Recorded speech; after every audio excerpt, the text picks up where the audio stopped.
واش عارف صديقي المقاول ان المغرب اليوم كيبيع اكثر من 60% من الصادرات ديالو لاوروبا، وان اسبانيا بوحدها كتاجر مع المغرب اكثر من القاره ديال افريقيا كامل. وشكون هو الشريك الثاني ديال المغرب؟ واش الصين ولا امريكان؟ والاغرب من هذا الشيء كامل، المغرب عنده اتفاقيات ديال التجاره الحره مع اكثر من 50 دوله. يعني الشركات اللي كتنتج في المغرب تقدر توصل للسوق فيه اكثر من مليار مستهلك. ولكن السؤال الحقيقي هو مع من كيتاجر المغرب فعلا؟ وشكون اللي كيربح اكثر في هذه العلاقات؟ اليوم غادي نشوفوا الخريطه ديال التجاره المغربيه بالارقام الرسميه ديال لوفيس دي شونج.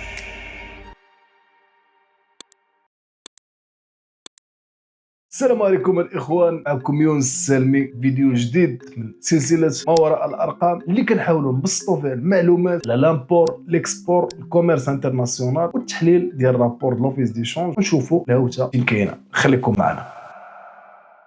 باش تفهموا الخريطه ديال التجاره المغربيه فعلا خاصنا نرجعوا للارقام الرسميه. في الفيديو السابق هضرنا على الحجم الكبير ديال التجاره الخارجيه في المغرب، واللي باقي ما تفرجش فيها وغادي نخليوه هنايا. وقلنا بان في 2025 الواردات وصلت لاكثر من 822 مليار ديال الدرهم، بينما الصادرات وصلت تقريبا 469 مليار ديال الدرهم، وهذا خلى العجز التجاري قارب 353 مليار ديال الدرهم. ولكن هذه الارقام غير كتعطينا الصوره العامه. ما اللي مهم اليوم هو نفهموا فين كتمشي هذه التجاره، يعني مع اي دول كيتاجر المغرب اكثر، وشكون فعلا عنده اكبر تاثير على الاقتصاد ديال المغرب. باش نشوفوا هذا الشيء خاصنا نقسموا التجاره المغربيه حسب المناطق الكبرى في العالم، وهنا كتبان الصوره الحقيقيه. اليوم اسبانيا ولات اكبر شريك تجاري بالنسبه للمغرب. التبادل التجاري بين المغرب واسبانيا تجاوز 20 مليار اورو سنويا، والاكثر اثاره للاهتمام التجاره بين المغرب واسبانيا كتفوق التجاره بين المغرب وعده دول افريقيه مجتمعه. وهذا الشيء كيبين قداش الاقتصاد المغربي مرتبط بالسوق الاوروبيه، ولهذا اي تباطؤ اقتصادي في اوروبا كيأثر مباشره على السوق المغربيه. الا تبعنا الارقام غادي نلاحظوا واحد الحاجه اللي مهمه، الاقتصاد المغربي مرتبط بشكل كبير مع السوق الاوروبيه. اكثر من 60% ديال الصادرات المغربيه كتتجه نحو اوروبا، وبالمقابل 50% من الواردات المغربيه كتجي حتى هي من اوروبا. اهم الدول الاوروبيه اللي كتتاجر معها المغرب اسبانيا تقريبا 22% التجاره الخارجيه بالنسبه للمغرب، فرنسا 13%، المانيا 6%، وايطاليا ما بين 4 و 5%. يعني تقريبا اكثر من 50% ديال التجاره الخارجيه ديال المغرب كتركز غير مع هاد الربعه ديال الدول. واخا كاين حتى دول اخرى بحال هولندا، بلجيكا، البرتغال اللي حتى هي عندها حضور مهم في التجاره مع المغرب. والمنطقه الثانيه اللي ولات كتكسب اهميه كبيره في التجاره المغربيه هي اسيا، وبالخصوص الوحش الصيني. ولكن هنا كاين واحد ديتاي مهم اللي بزاف ديال الناس ما كينتبهوش، اللي هو ان الصين اليوم ولات واحد من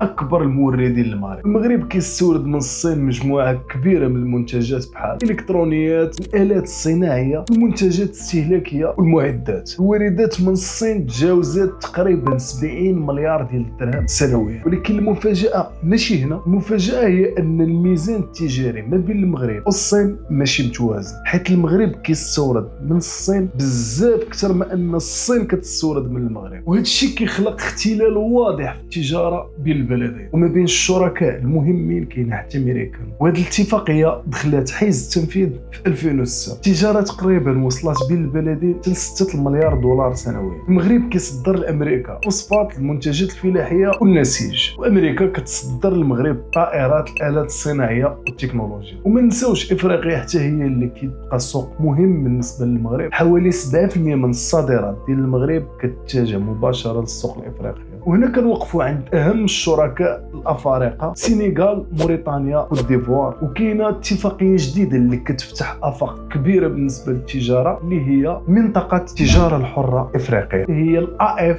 سي اف تي ا. هذه الاتفاقيه كتجمع اكثر من 50 دوله افريقيه، سوق فيه اكثر من مليار فاصلة 3 مستهلك. وهذا كيخلق فرصه كبيره بالنسبه للشركات المغربيه باش توسع التجاره ديالها داخل القاره السمراء. ودابا صديقي المقاول، باش نفهموا التجاره الخارجيه بشكل اعمق ما خصناش نشوفوا غير مع من كيتاجر المغرب، خصنا نشوفوا كذلك اشنو كيدخل المغرب كل عام. الارقام ديال لوفيس دي شونج كتبين واحد الحاجه اللي مهمه جدا. جزء كبير ما بين الواردات المغربيه ماشي سلع استهلاكيه فقط، بالعكس حصه كبيره منها مرتبطه مباشره بالانتاج والصناعه. كنستوردوا مثلا الطاقه والمحروقات، الالات والتجهيزات الصناعيه، مواد نصف مصنعه ومكونات اللي كتدخل في التصنيع. وهذا الشيء راه كيعني حاجه مهمه، حيت المغرب اليوم ماشي غير سوق استهلاكيه، المغرب كذلك منصه انتاج كتعتمد على استيراد المواد والمعدات باش تصنع ومن بعد تعاود تصدر. كاين واحد الديتاي واحد اخر اللي مهم، المغرب اليوم عنده شبكه اتفاقيات تجاره حره مع اكثر من 50 دوله، وهذا كيخلي الشركات المغربيه تقدر توصل لسوق عالمي فيه اكثر من مليار مستهلك. هذا هو السبب علاش بزاف ديال الشركات الدوليه كتختار المغرب باش تصنع فيه. والاتفاقيات التجاريه ماشي غير فتح الاسواق وصافي، بل كل دوله كتحط حتى هي قواعد والشروط ديالها. المغرب مثلا كاين واحد الشرط اساسي باش المنتوج يستافد من الاتفاقيه، قواعد المنشاه. بمعنى بسيط، المنتوج خاصو يكون مصنوع في المغرب فعلا وفيه نسبه مهمه من التصنيع المحلي. الا كان المنتوج غير جا من دوله اخرى وتعاود تصدر من المغرب ما كيستافدش من الامتيازات الجمركيه. وهذه القاعده ماشي غير اجراء اداري، هي جزء مهم من طريقه التنظيم ديال التجاره الدوليه، حيث الهدف هو اتفاقيه تشجع المنتوج المحلي ماشي غير اعاده التصدير. مثلا في بعض القطاعات الصناعيه بحال قطاع السيارات، نسبه